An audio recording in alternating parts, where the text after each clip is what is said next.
우리 마지막 주일입니다. 오늘 하루를 되돌아보면서 먼저 우리 하나님께 감사와 영광을, 그분의 은혜와 사랑에 대해서 우리가 감사와 영광을 올려드립니다. 할렐루야. 여러분, 지나간 과거를 되돌아보면 우리가 계획하고 목적한 대로 이루어진 것에 대해서 참 스스로 대견해하면서 또 자랑하시는 분들도 계실 것입니다. 그러나 적지 않은 우리 많은 사람들이 마음과 결심대로 되지 않는 것에 대해서 후회하며 반성하곤 합니다. 주를 믿는 자와 믿지 않는 자의 그런 차이가 무엇일까? 둘 다 실수가 많고 또 죄를 짓기도 합니다만은 예수 믿는 성도들은 믿지 않는 사람과 다른 점이 있습니다. 그것은 무엇인가?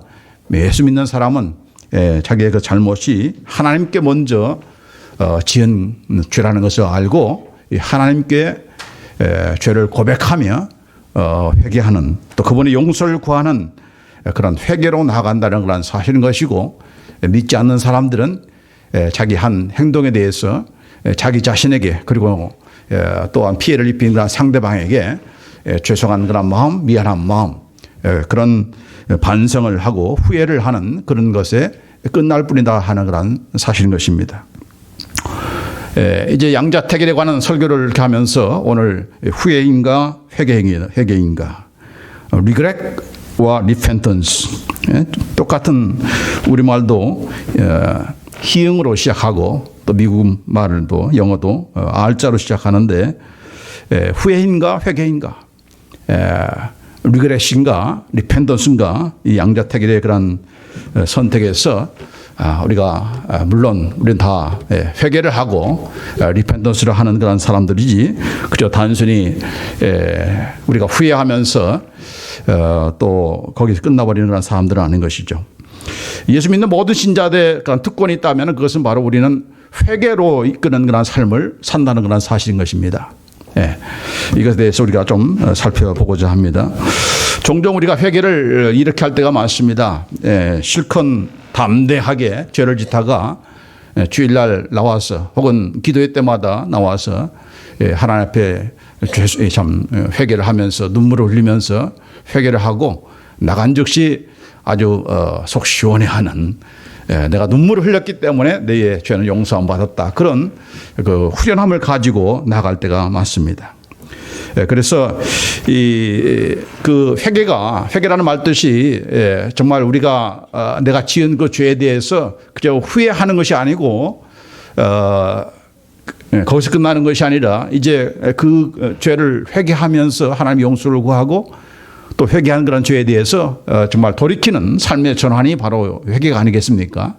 그러나 회개는 많이 하는데, 회개 기도를 많이 드리고 또 회개 눈물도 많이 흘리는데 이 삶은 변하지 않고 회개하는 데만 익숙해지는, 반복적으로 회개하는 데만 익숙해지는 그런 신자가 되고 있다는 그런 사실에 우리가 당황하게 되고 우리가 놀라야 될 것이 아닌가, 그런 생각이 듭니다. 더군다나 요즘의 성도들은 우리 옛날 성도들에 비해서 회개하지 않습니다. 여러분, 회개 많이 하십니까? 회개의 눈물을 언제 흘리셨습니까? 왜냐하면 그럴 수밖에 없는 게 강단에서 회개하라고 촉구하지도 않고 뭐가 죄인지도 알려주지 않으니까 뭐 죄인지를 알아야 뭘 회개를 하고 하나님께 용서를 구하지 않겠습니까? 그러니까 그런 그 말씀 전하는 사람들의 그런 책임 일차적으로 이끄는 것이고, 또 사죄의 확신은 얼마나 또 많이 강조를 합니까? 그러나 회개도 않는데 사죄의 확신을 하나님께서 주실 이유가 없는 것이죠. 회개한 사람에게 하나님께서 용서해 주시고 다시는 기억하지 않는다는 말씀이 해당되는 것이지, 회개도 안 하는 사람들한테 네 죄를 용서해 주신다, 다시는 기억하지 않는다, 너도 기억하지 말라, 그런 말씀들이 어떤 의미가 있겠습니까? 한 해를 마무리하면서 여러분, 어떤 그 회개가, 어떤 그 후회가 있습니까? 내가 하나님 앞에서 이것을 행하겠다고 우리 매해 연말마다 새해 바라는 소원, 또 실천하기를 원하는 나의 소원 기록해서 써내고 또 킵하고 하는데, 무엇이 후회스럽고 무엇을 회개하는 것입니까? 만약에 내가 하나님 앞에서 이렇게 하기로 했는데 못했다, 그것에 대해서 여러분이 후회를 하고 한다면은 그 말뜻은 내가 마음을 안 먹어서 그렇지, 마음만 먹었으면 내가 그 일을 할 텐데, 내가 소원한 것을 이룰 텐데, 그런 생각을 하는 사람이 있다면 그 사람은 후회로 끝나는 사람이지 회개를 하지 않는 사람입니다. 회개로까지 가지가 않는 것이죠. 예. 내가 더 열심을 냈으면 하는데 라고 하는 것을 못했으니까, 그것을 못했으니까 후회할 따름이지, 내가 하지 못한 것에 대한 후회심이 있는 것이지, 하나님 앞에서 내가 어떻게 그 일에 대해서 책임을 묻고 회개하는 그런 회개로까지 나가지 못한다는 그런 사실을 보게 되는 것입니다. 자, 이것의 대표적인 그 인물이 누군가? 바로 가룟 유다입니다. 가룟 유다. 가룟 유다가 예수님을 은 30에 팔고 나서 스스로 뉘우쳐서 그 받은 돈을 다시 그들에게 준 대제장들과 장로들 앞에 가서 내 던졌죠. 그리고 나서 어떻게 했습니까? 스스로 목매어 죽었습니다. 예. 언제 그렇게 했습니까? 가룟 유다가 언제 죽었죠? 예수님께서 십자가에 달리시고 죽으신 다음에 자살했습니까? 아니에요. 예수님께서 살아계실 때, 예수님께서 지금 신문 받고 있는 그런 상황에서 가룟 유다는 스스로 목숨을 끊은 것입니다. 자, 마태복음 27장 3절 5절 말씀 같이 한번 읽습니다. 시작. 때에 예수를 판 유다가 그의 정죄됨을 보고 스스로 뉘우쳐 그 은 30을 대제장들과 장로들에게 도로 갖다 주며 가로되 내가 무지한 피를 팔고 죄를 범하였도다 하니, 저희가 가로되 그것이 우리에게 무슨 상관이 있느냐, 네가 당하라 하거늘 유다가 은을 성소에 던져 넣고 물러가서 스스로 목매어 죽은지라. 예. 유다가 언제 자신의 죄를 뉘우쳤는가? 은 30에 예수님을 팔고 그 다음날 가서 그 돈을 준 그런 사람들에게 가서 내 던지고 스스로 목매어 죽은 것입니다. 뉘우치게 된 동기가 무엇이었는가? 왜 뉘우쳤는가? 여기 3절에 그의 정죄됨을 보고, 그는 누굽니까? 바로 예수님. 예수님께서 정죄됨을 보고, 예수님께서 죄인으로서 선고된 것을 보고 스스로 뉘우쳐서 이렇게 받은 돈을 다시 리턴했다, 그렇게 되어 있는 것입니다. 가룟 유다는 예수님을 팔고 나서 그 즉시로 도망친 것이 아닙니다. 예수님께서 어떻게 되는가를 주목해서 봤던 그런 사람이고, 그런 과정에서 종교 지도자 앞에서 죄인으로 지목되고 그렇게 정죄된 것을 발견하고, 뿐만 아니라 빌라도 총독 앞에 아주 힘없이 결박대에서 끌려가는 그 장면을 보고, 그 장면을 여기 성경 보니까 그가 보고 여기 4절에 보면은 내가 무지한 피를 팔고 죄를 범하였도다. I have sinned, 이렇게 했습니다. 내가 죄를 범했다. 무죄한 예수님을 내가 팔았다라고 하면서 자기의 죄를 인정하고 자기가 무슨 죄를 졌다는 것을 분명하게 알고 있었던 것입니다. 그리고 나서 돈을 돌려주니까 그건 네가 알아서 할 것이지 우리한테 돌려줄 필요가 없다. 네가 무지한 죄를 네가 팔았다고 그러는데 그건 네가 한 것이지 우리는 상관없다.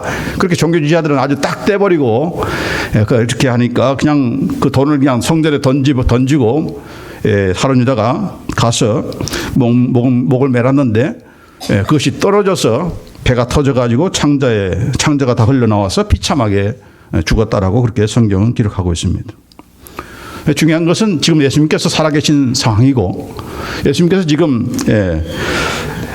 재판을 받고 있는 그런 상황이니까 가룟 유다가 자기가 죄를 범했다, 내가 무지한 자의 그런 피를 내가 흘렸다라고 하면서 무지한 피를 내가 팔았다라고 하는 그런 죄를 인정했으니까, 그 인정한 그런 자라고 한다면 마땅히 대제사장들과 장로들 앞에 서는 그 용기를 가졌다면은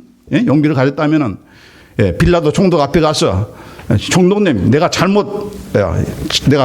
죄를 범했습니다. 예수님은 아무런 죄가 없습니다라고 하면서 그 앞에 가서 증언을 세야 될 그런 가룟 유다인 것이죠. 자, 그러나 어떻겠습니까?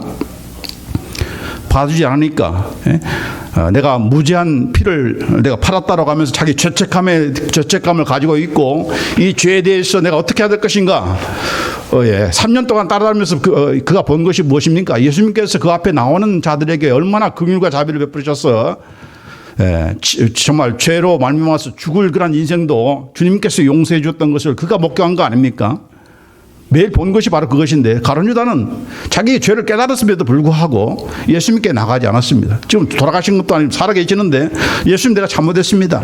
내 죄를 용서해 주세요. 그렇게 회개하면서 그 앞에 나가지 않고 어떻게 했어요? 스스로 가서 목매달아 죽었다 하는 것입니다. 이 가룟 유다는 바로 자기 자신의 죄는 자기 자신이 이렇게 나는 살 가치도 없다. 그런 죄에 대한 그 죄책감을 가지고 그 죄에 대한 대가는 내가 반드시 치러야 되는데 그것은 나는 죽어 마땅해. 나는 살 이유가 없어. 살 만한 가치가 있는 존재가 아니야. 라고 생각했던 것입니다. 여러분 이것이 가룟 유다만의 생각이 아니라 모든 인간들의 죄성을 가지고 있는 모든 인간들의 바로 죄성입니다. 죄라는 것이 무엇입니까? 그것은 바로 자존심입니다. 자존심이에요.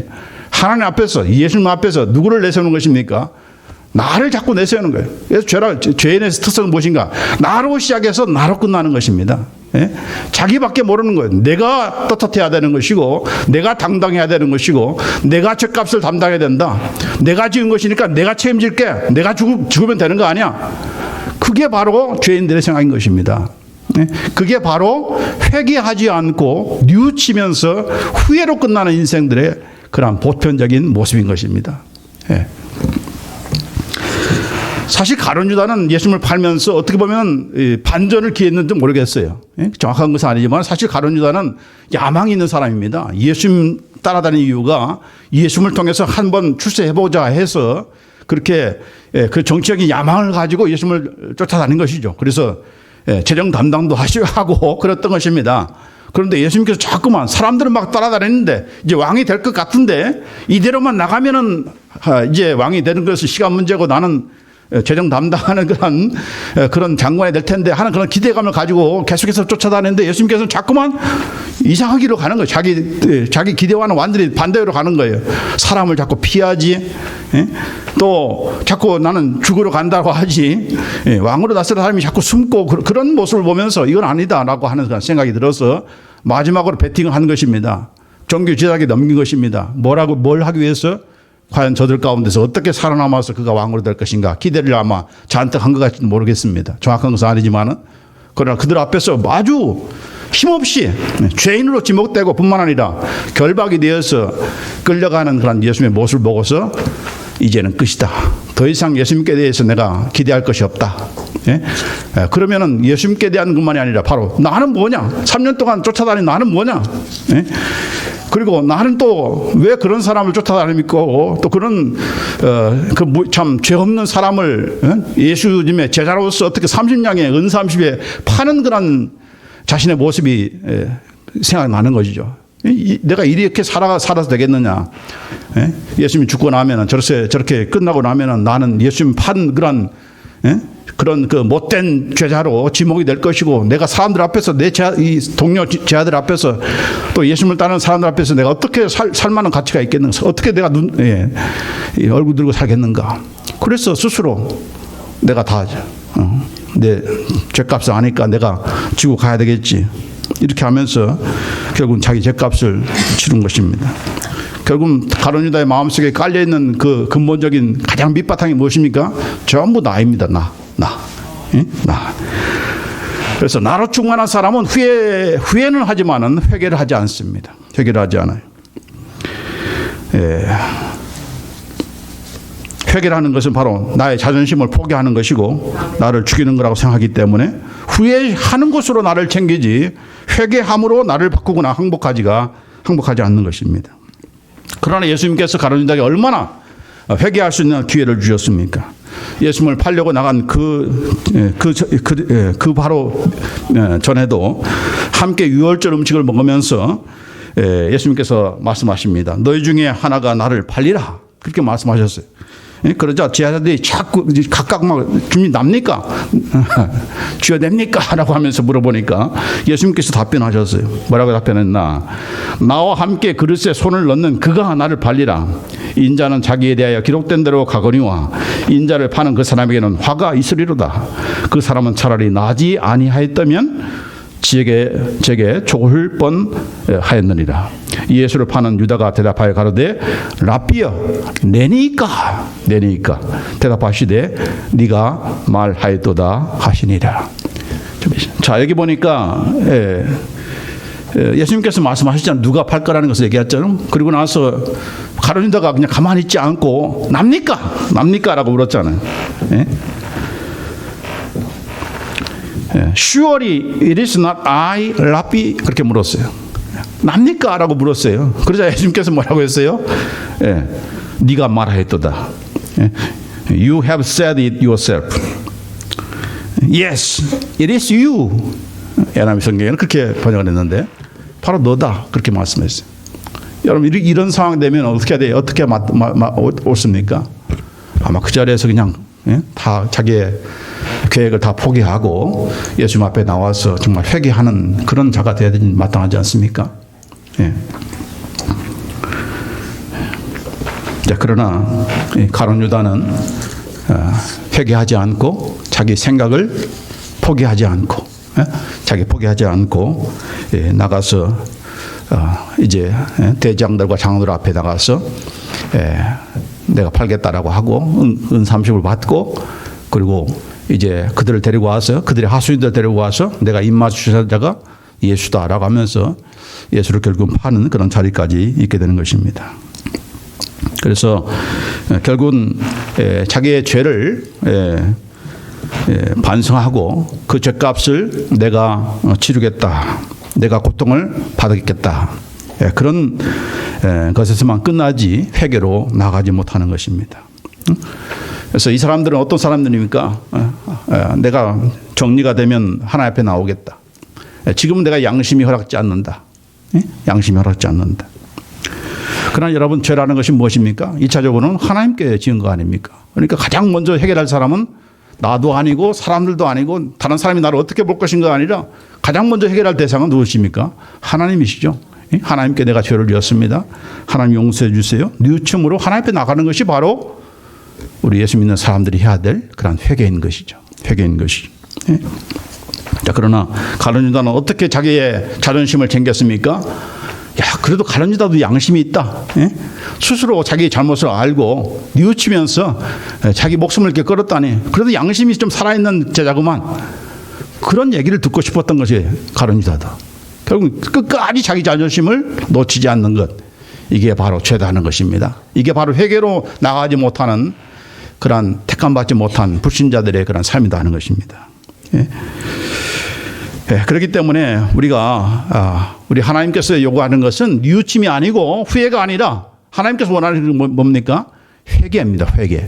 회개라는 것이 무엇입니까? 내가 지은 것이 누가 아니고 내가 사람들에 대해서 지었지만 그 죄는 그 사람에게 대한 죄가 아니라 1차적으로 하나님께 대한 죄이고 그 하나님께 내가 용서를 내가 구하고 내 죄를 인정하면서 하나님 용서해달라고 하는 것이고 하나님께서 용서해 줘야 그 죄가 사함받는 것이지 내가 지은 죄를 지은 어떤 그 상대방이 나를 죄를 용서하신 것으로 끝나는 것은 아니다 하는 것입니다. 그렇기 때문에 우리가 죄에 대해서 내가 지은 죄에 대해서 내가 정말 잠을 못 자면서 정말 안타까워하고 막 괴로워하면서 식음을 금폐하고 막 근심하면서 이렇게 내가 이 죽일 놈이다 하면서 그 고통을 막 자기 혼자 다 참고 다 모든 것을 감당하겠다. 이러면 하나님께서 용서해 주시겠지. 천만의 말씀이라는 것입니다. 그 회개가 아니다는 그건 뭐예요? 뉘우침이라는 것입니다. 뉘우침이고 후회고 여전히 자기 자존심을 버리지 못하는 그런 것이죠. 그건 회개가 아니다는 것입니다. 그럼 회개가 무엇인가? 회개가 무엇인가? 나의 죄를 누구 앞에서? 하나님 앞에서 인정하고 내가 죄를 지었습니다. 입으로 실토하고 마음으로 고백하고 그러면서 하나님 용서를 구하고 용서를 구한 그 죄로부터 이제 돌이키는 삶의 변화, 생각의 변화, 관계의 변화 이것이 바로 회개다 하는 것입니다. 회개다.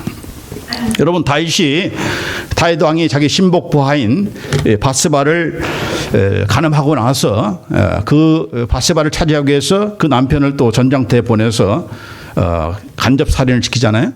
그러니까 어차피 전장터에는 다 가는 것이고 그 뭐 칼 맞아 죽을 수 있는 것이니까 그건 그러나 이제 그 작전을 짜지 않습니까? 제일로 앞에 세워서 갑자기 그냥 후퇴하라 그러면은 앞에서 섰으니까 우리 아는 거기 상대방에 의해서 결국 죽을 거 아니냐? 그러면 다윗이 죽인 것이 아니고 상대방이 어떻게 전쟁터에서 죽은 거니까 나는 책임이 없다 그렇게 그 발뺌을 하려고 다윗이 그렇게 살인을 간접 살인 교사를 하지 않습니까?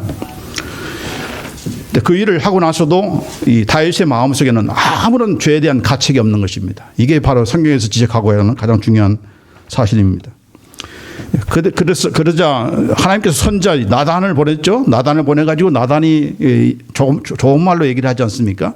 어떤 사람이 아주 가난한 사람이 있는데 또 부자가 하나 있는데 그 양 한 마리를 가지고 그냥 온 식구들이 다 거기에 의존해서 살아가는 그런 사람이 있는데 이 부자 사람이 친구가 왔다고 자기 그 많은 양들 가운데서 양을 잡지 않고 그 양 한 마리를 가지고 연명하는 그 사람에게 가서 그것을 뺏어다 그 친구에게 친구를 대접했다. 그 말을 들은 다윗이 뭐라고 했습니까? 이런 죽일 놈이 있나? 알겠습니다. 그러자 뭐라고 했어요? 나단 선지가 It's you. 당신이 바로 그 사람입니다. 적어도 그 남의 아내를 빼앗기기 위해서 남편을 살해한 그런 것에 대한 죄책감이 있다면은 벌써 나단 선지자가 찾아왔다는 그 사실만 해도 무릎 꿇고 내가 죄를 졌습니다라고 해야 될 그게 마땅한 거죠. 그러나 지금 나단 선지자가 지금 뭐 옛날 얘기 동화 들리기 위해서 온 사람이 아니잖아요. 하나님께서 보낸 사람이잖아요. 그러면 들어왔다면 벌써 내가 죄를 생각하고서 회개해야 될 텐데 그거 다 듣고 나서도 그걸 죽일 놈이 있나라고 하면서 자기 죄를 깨닫지 못한 거예요. 그죠? 당신이 바로 그 사람이다라고 하니까 거기서부터 죄가 드러나게 된 거죠.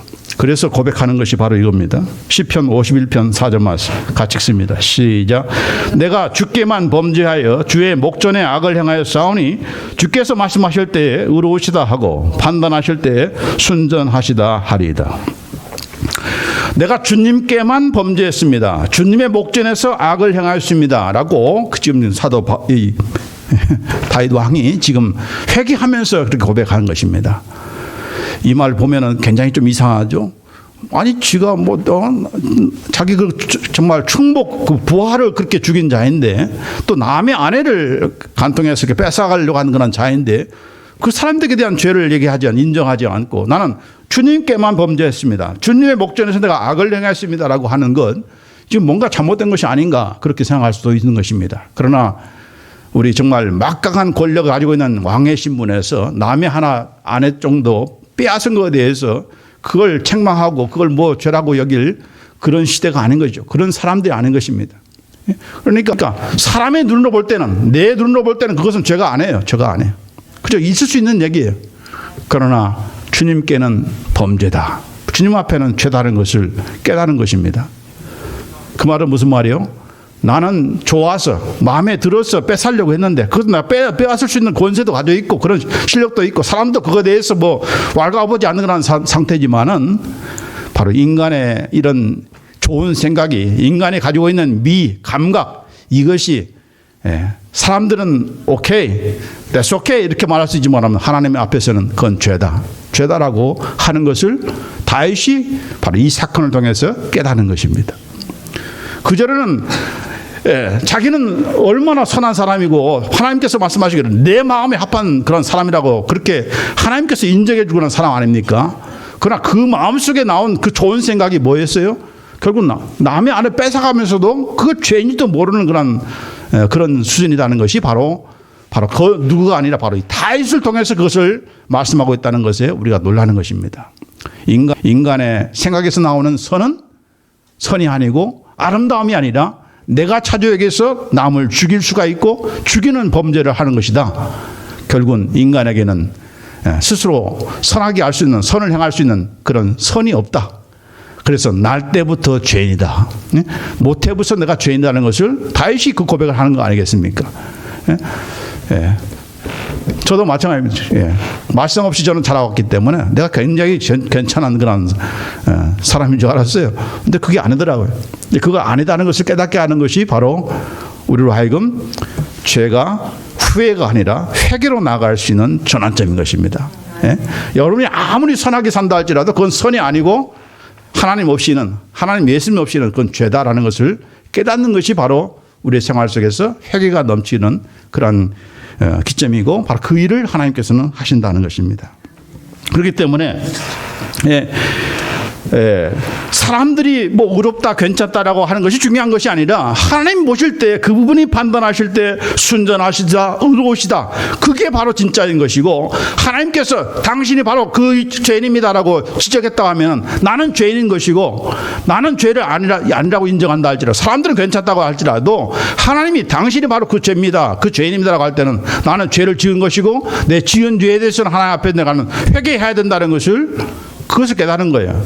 바로 그 말씀이에요. 주님께만 범죄했다는 말은 사람에게는 범죄 안 했다는 것이 아니고 범죄를 하는 것이 바로 1차적으로 무엇과 관계이기 때문에 하나님과 관계이기 때문에 하나님께 범죄했으면은 나는 그것은 고백해야 되고 인정해야 되고 그분 앞에 회개해야 된다는 것을 깨닫게 되는 것이죠.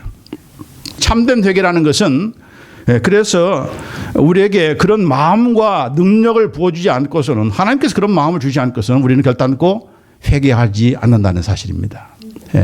가룟 유다가 그렇게 후회를 많이 하고 자기가 죄를 지었다. I have sinned 그렇게 말을 했지만은 그 뉘우치는 것이 회개를 가지 못하는 것이 그가 그만이 그래서 그런 것이 아니고 이 하나님의 은혜가 없이는 하나님께서 회개로 이끄시는 그 작업이 없이는 우리는 결단코 뉘우치면서 회개로 가지 않는다는 사실을 성경 말씀을 통해서 우리가 확인할 수가 있습니다. 그것이 바로 대표적인 그 사람이 바로 베드로입니다. 베드로. 가룟 유다나 베드로나 다 예수님의 제자이고 그러나 예수님께 대해서 죄를 지은 사람입니다. 가룟 유다는 예수님을 팔았던 제자인 것이고 베드로는 예수님을 부인한 정도가 아니라 맹세하면서 저주하면서 부인했던 그런 자입니다. 누구 죄가 큰가? 그건 물을 이유가 없는 것입니다. 둘 다 예수님 앞에서는 죄인 것입니다. 죄를 지은 것이죠. 그렇죠? 그럼 한 사람은 자기 죄를 깨달았고 자기의 죄를 뉘우쳤지만은 한 사람은 자기 자신의 목숨을 끊은 것으로 생을 마감했지만은 베드로는 어땠습니까? 예수님께서 미리 말씀해 주시고 물론 가룟 유다 미리 말씀하셨죠. 네가 팔 것이다 말씀해 주셨죠. 본인도 확인받았으니까. 그러나 베드로에게 말씀해 주셨지만 그 말씀해 주신 걸로 끝나는 것이 아니라 예수님께서 네가 나를 부인할 것이지만은 그러나 네가 돌이키도록 네가 회개해서 돌이키도록 내가 너를 위해서 기도하마. 그리고 돌이켜서 회개해서 이제 형제들을 굳게 하는 그런 자로 서라 그렇게 말씀하신 거예요. 과연 그러한가? 자, 누가복음 22장 31절 34절 말씀 우리 예수님께서 말씀하신 것이죠. 같이 읽습니다. 시작. 시몬아 시몬아 보라 사탄이 밀가부듯 하려고 너희를 청구하였으나 그러나 내가 너를 위하여 네 믿음이 떨어지지 않기를 기도하였노니 너는 돌이킨 후에 네 형제를 굳게 하라. 그렇죠? 사탄의 밀가부들 키가 뭔지를 모르는 사람 우리 애들도 있지만은 키질을 하는 것은 알곡과 쭉정이를 거르기 위해서 키질을 하는 거죠. 그래서 쭉정이는 흔들면은 그냥 날려 나가는 것이고 알곡만 이렇게 남아가는 거 있습니까? 근데 사탄이 무슨 알곡을 가리기 위해서 키질을 하겠습니까? 아니죠. 예수님께 지금 예수님의 제자들에게 지금 도전하는 것이 바로 그것입니다. 예수님.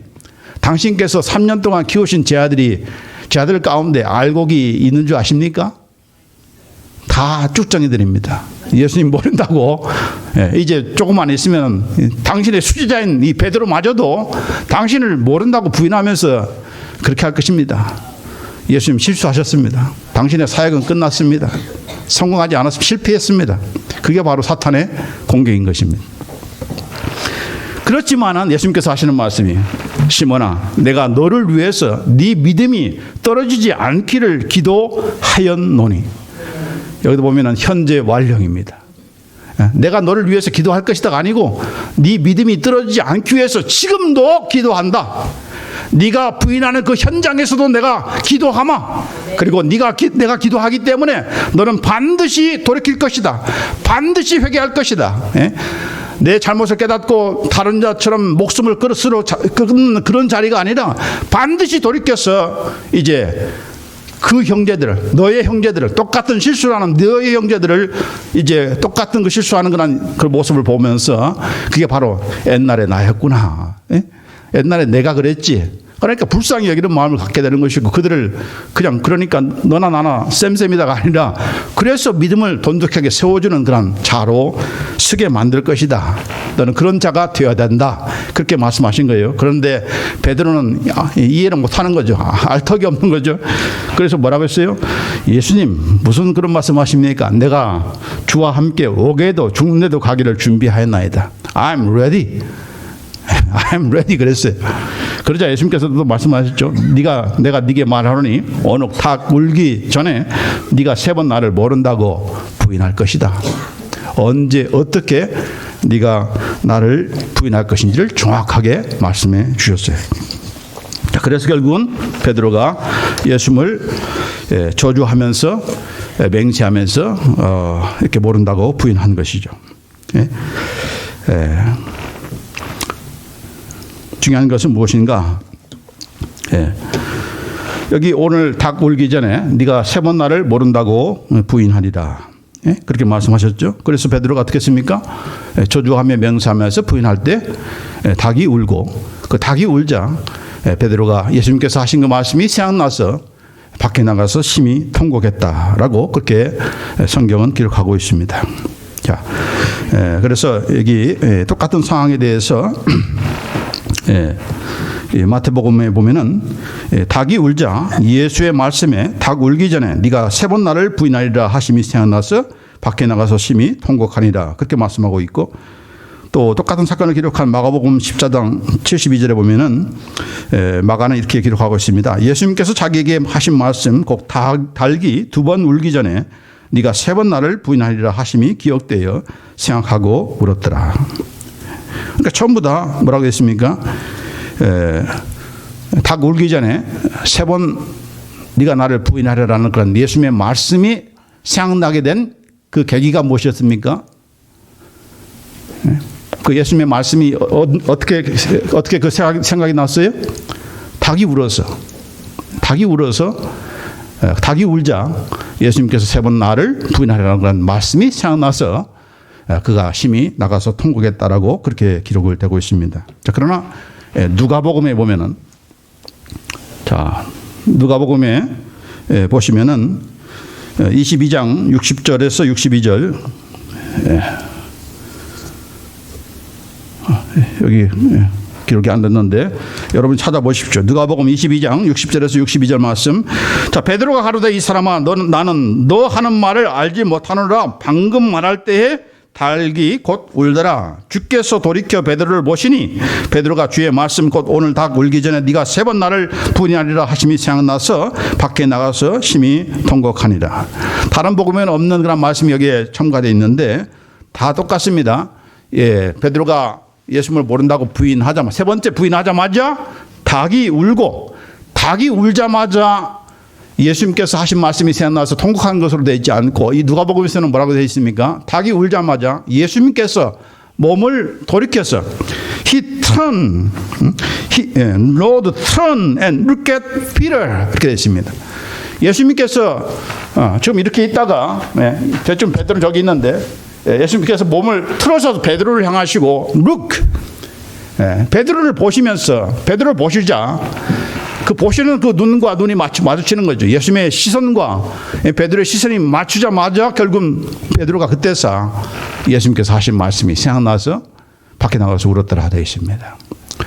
여러분 조금 전까지 예수님을 그냥 모른다가 아니라 그냥 저주하면서 맹세하면서 부인한 베드로가 여러분 닭소리에 그 마음이 동해서 회개하겠습니까? 닭소리 때문에 베드로가 회개한 것입니까? 아니에요. 인간이 그런 존재가 아니에요. 얼마나 약한 존재인데 닭소리에 그렇게 마음 약해지고 그런 인간입니까? 아닙니다. 예수님께서 바라보신 것입니다. 바라보신 이유는 내가 말하지 않았느냐? 내가 너를 위해서 네 믿음이 떨어지지 않기 위해서 기도한다고. 내가 지금 기도하고 있지 않느냐? 응? 네가 지금 나를 모른다고 부인했지? 그거 봐, 내가 말했잖아. 지금 베드로를 납작하게 하기 위해서 지금 창피 주기 위해서 지금 그런 것이 아니고 내가 너한테 그래서 말했지 않느냐? 네가 나가서 통곡하면서 회개하고 통곡하는 걸 끝내지 말고 회개해서 돌이켜서 이제는 똑같은 실수를 할 수밖에 없는 그런 네 형제들을 인정해주고, 인정한다는 말씀 그냥 품어주고, 그들이 믿음으로 바로 쓸 때까지. 사실 예수님도 베드로가 그렇게 했잖아요. 그것을 끝나지 않았잖아요. 부활하신 예수님께서 베드로를 찾아오셔서 3번 모른다고 한 부인하는 그런 베드로에게 3번 사랑을 거부받지 않습니까? 그걸 이렇게 단둘이 하지 않고 다른 제자들이 있는 앞에서, 공석석상 앞에서 그 일을 했습니다. 그 말은 무슨 말입니까? 3번 부인하는 것, 저주하면서 맹세하면서 부인하는 것, 언제 시간 되면 알 텐데 그 말을 한 이 베드로인 알면은 다른 제자들이 어떻게 하겠습니까? 자기들도 뭐 도망쳤지만 할 말이 없지만 그 일을 알게 되면 어떻게 그들을 위해서 그들 앞에 서서 예수님을 믿으라고 하겠습니까? 아니죠. 그걸 다 회복시켜주는 거예요. 예수님께서 공적인 자리에서 다 회복시켜주는 거예요. 그래서 사랑을 이렇게 받으시고 고백을 받으시고 내 양을 먹이라, 내 양을 치라, 그런 새로운 사명을 주신 것입니다. 이게 바로 예수님께서 하신 일이죠. 베드로가 잘나서 회개하는 것이 아니다는 것입니다. 예? 여러분이 잘나서 회개하는 거 아니에요. 오늘 이 말씀 들은다고 해서 여러분 회개합니까? 아니요. 예수님께서 지금도 우리의 믿음이 떨어지지 않기 위해서 오늘도 붙으시기 때문에, 간섭하시기 때문에 회개의 마음 저변에서 나오는 것이고 억지나 강압에서가 아니라 이런 회개의 마음들이 있어지게 되는 것입니다. 바로 예수님의 그런 역사였던 것이죠. 여러분, 믿음이 무엇입니까? 나를 신뢰하는 것이 아닙니다. 예? 나를 믿는 사람은, 베드로가 그랬잖아요. 나는 할 수 있다. 다른 사람보다 나는 할 수 있다. 예? 여러분 신앙이 얼마나 대단한지 모르지만 여러분 스스로가 대단하게 생각하는 그거 그냥 순식간에 무너지는 것입니다. 예? 베드로는 어떻게 무너졌습니까? 여종, 계집종 통해서 그냥 무슨 거대한 그런 대항할 수 있는 그런 사람이 아니라 그냥 너 정도로 여자 하나 가지고도 다 무너뜨릴 수 있어. 그러든. 마찬가지죠. 우리 목사님들도 믿음 좋다 하지만 그냥 간단하게 조금만 비행기 태워주면 그냥 추락하는 것은 시간 문제인 거죠. 그렇게 간단한 겁니다. 믿음은 나를 신뢰하는 것이 아닙니다. 나는 하나님의 은혜가 아니고서는 예수님의 이렇게 포기치 아니하시고 끝까지 참 집념을 가지시고 우리를 붙드시는 그런 열심이 아니고서는 나는 회개할 생각도 안 하고 그냥 후회만 하면서 나 자존심이나 챙기는 그런 존재라는 것을 이 말씀을 통해서 우리가 깨닫게 되고, 그래서 이 회개케 하시는 그 역사도 하나님으로 말미암다는 것을 우리가 보게 되는 것입니다. 이제 결론적으로 우리 말씀을 맺으면서 여기 오늘 본문 말씀에 뭐라고 했어요? 하나님의 뜻대로 하는 근심은 후회할 것이 없는 구원에 이르게 하는 회개를 이루는 것이요, 세상 근심은 사망을 이루는 것이다 했습니다. 고린도 교회 성도들을 향해서 정말 사도 바울이 얼마나 그들의 그 죄를 지적했습니까? 그 죄를 지적받고 나서 이 고린도 성도들이 그냥 완전히 그 마음속에 근심과 걱정과 염려, 이런 그 소로우가, 슬픔이 가득 찼던 거예요. 그러나 그 슬픔으로 끝나는 거기 위해서 내가 이 편지를 쓴 것이 아니다. 하나님 뜻대로 하는 근심은 반드시 후회가 없는, 후회하는 정도가 아니라 후회가 아예 없는 구원에 이르는, 회개를 이루는 그런 것이니까 내가 꾸중했다고 해서 너희들 낙심할 거 없다 하는 것입니다. 후회할 것이 없는, 우리는 후회해서 끝나는 그런 정도가 아니라 아예 후회가 없는 그런 영광스러운 그런 수준으로 우리를 만드시기 위해서 하나님께서 저와 여러분을 간섭하시는데, 그 길을 가기 위해서 반드시 거쳐야 될 것이 무엇인가? 바로 회개다 하는 것입니다. 회개가 없이는 그 길을 갈 수가 없어요. 우리가 잘못된 것을 놓지 않고서, 우리의 자존심을 놓지 않고서 어떻게 주님으로 충만한 그런 우리가 되겠습니까? 그렇죠? 그래서 이 회개를 통해서 우리는 사람이 변화되는 것입니다. 그래서 여기 보니까 여기 11절에 보면은 보라, 하나님의 뜻대로 하게 된 이 근심이 너희를 얼마나 간절하게 하며, 얼마나 변정하게 하며, 얼마나 분하게 하며, 얼마나 두렵게 하며, 얼마나 사모하게 하며, 얼마나 열심 있게 하며, 얼마나 표하게 하였는가. 너희가 그 일에 대하여 일체 너희 자신의 깨끗함을 나타내라. 회개의 결과는 무엇입니까? 우리가 정결해지는 것입니다. 회개하면서 우리가 정결해지는 거예요. 그러면서 또한 동시에 무엇을 합니까? 내가 왜 이 죄를, 나의 죄를 이렇게 끊지 못하는 거야 하면서 그냥 간절하게 정말 애통해하고 또 거룩한 분노를 가지고 이 정말 안타까워하는 그런 모습이 있는 것입니다. 그러니까 이 죄에 대해서 회개 안 하는 이유는 뭡니까? 간절함이 없는 것이죠. 고칠 마음이 없는 것입니다. 그러나 회개하는 그 회개의 영을 하나님께서 부어를 넣으시면은 그 나의 그 이 부족함에 대해서, 나의 죄악됨에 대해서, 끊지 못하는 그런 죄에 대해서 정말 애통해하면서 그냥 간절히 눈물을 흘리면서 정도가 아니라 뭐 정말 바뀌어야 되는데 왜 내가 이 모양이지? 왜 내가 이런 일을 계속해서 반복하는 거지?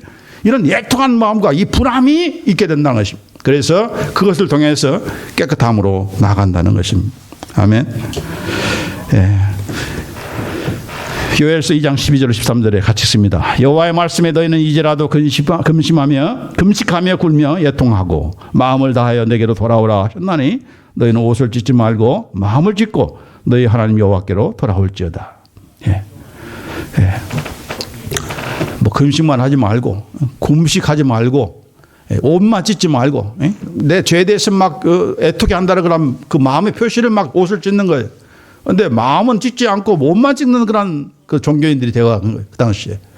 그러니까 우리도 마찬가지로 그냥 회개의 기도, 그냥 눈물만 흐르는 것을 끝내지 마시고 마음을 찢고 어디로 가는 것입니까? 옛날로 다시 돌아가는 것이 아니고 내가 이제 회개했으니까 눈물 흘렸으니까 이제 속 시원하게 다시 또 가서 열심히 또 죄 짓고 다시 또 돌아와서 회개하는 그런 악순환의 반복이 아니라 마음을 찢고 하나님께로 돌아가는 그것이 바로 참된 회개다는 것입니다. 한 절만 더 보고 마치겠습니다. 같이 읽습니다. 너희는 돌이켜 회개하고 모든 죄에서 떠날지어다. 그리한즉 죄악이 너희를 패망케 아니하리라.